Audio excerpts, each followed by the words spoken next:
राजीव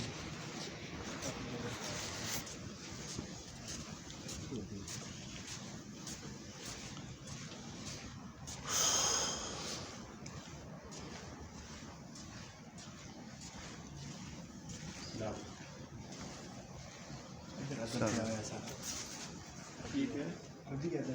अच्छा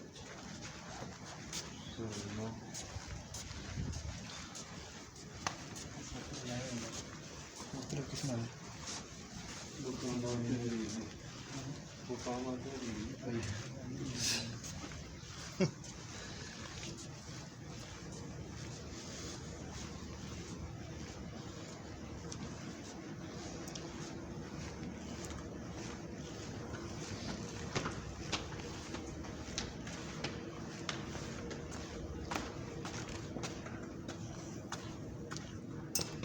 मतलब भाई इनकी टाइमिंग ख़ास है।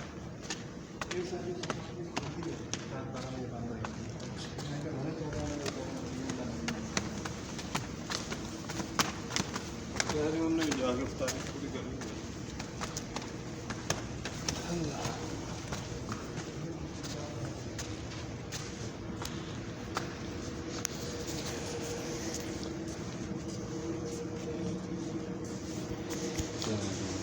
लिखे ਜਿਹੜੇ ਕਾਤਿਬ ਹੁੰਦੇ ਸੀ ਨਾ ਉਹ ਲਿਖਦੇ ਹੁੰਦੇ ਸੀ ਬਹੁਤ ਅੱਛੀਆਂ ਲਿਖਾਈਆਂ ਸਹੀ ਆਪਣੀਆਂ ਬੜੀਆਂ ਅੱਛੀਆਂ ਜਿਨ੍ਹਾਂ ਦੇ ਮਕਤੂਬਾਤ ਦੇਖੀ ਦੇ ਨਾ ਪੁਰਾਣੇ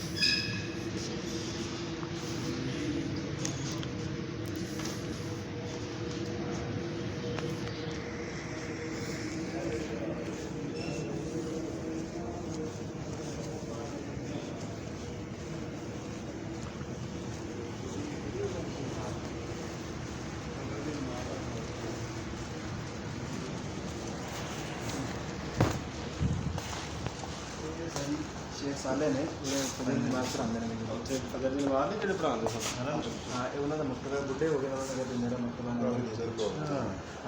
मुझे नबी च नहीं हरम च अच्छा अच्छा बस हरम च हाँ हाँ करांदे ने एक मदीने च भी है शेख अहमद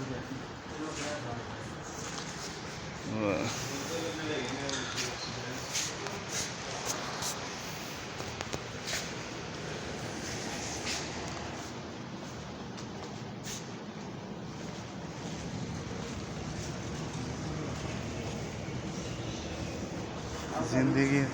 नासिरुद्दीन माने रहमतुल्लाह का मकतबा है ਇਹਦੇ ਵਿੱਚ ਨਹੀਂ ਜਾਣ ਦਿੰਦੇ ਹੈ ਇਲਾ ਕਿ ਥੋੜਾ ਵੀ ਅਪਰੋਚ ਹੋਵੇ ਜਾਂ ਇਸ ਤਰ੍ਹਾਂ ਦੀ ਫਿਰ ਖੋਲ ਦੇਣਾ क्यों कोई ख़ास ਬਸ ਉਹਨਾਂ ਦੀ ਆਪਣੀ ਕਿਤਾਬਾਂ ਪਈਆਂ ਹੋਈਆਂ ਨੇ अच्छा अच्छा अच्छा ਉਹਨਾਂ ਵਾਲਾ ਮਤਲਬ ਨਹੀਂ ਖੋਲਦੇ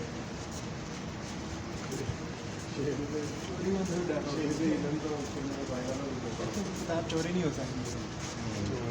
क्योंकि हर एक बार कोड ਦਾ ਸਕੈਨ ਹੋਇਆ ਹੈ ਜਦੋਂ ਵੀ ਉਹ ਜਾਏਗੀ ਨਾ ਦਰਵਾਜ਼ੇ ਤੋਂ ਬਾਹਰ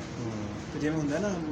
ਪਾਕਿਸਤਾਨ ਵਿੱਚ ਵੀ ਚੱਲਦਾ ਹੈ ਬੜੇ ਬੜੇ ਸਟੋਰਾਂ ਤੇ ਅਗਰ ਤੁਸੀਂ ਲੈ ਕੇ ਜਾਓਗੇ ਨਾ ਤੇ ਉਹ ਅਲਾਰਮ ਬੋਲਣਾ ਜਿੱਥੇ ਵੀ ਬੋਲ ਹਾਂ ਯਾਨੀ ਕਿ ਉਹ ਪੇ ਨਹੀਂ ਹੋਈ ਤੇ ਉਹ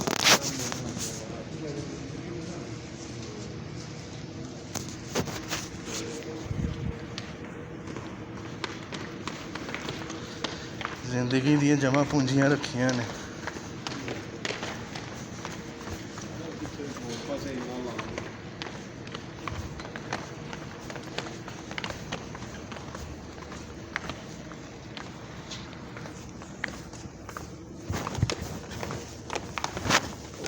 हर खुद एक उन्होंने कुलिया के मुताबिक लाइब्रेरी वक्री बनाई हुई है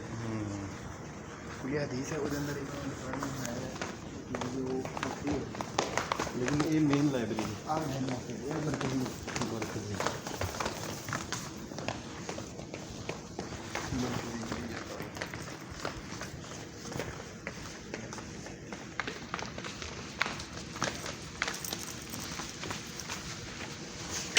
सेशन कराना तो हो जाएगा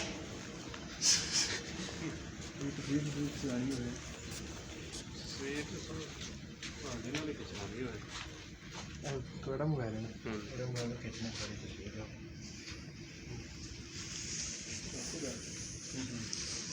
थोड़ा इन परली साइड में रख देना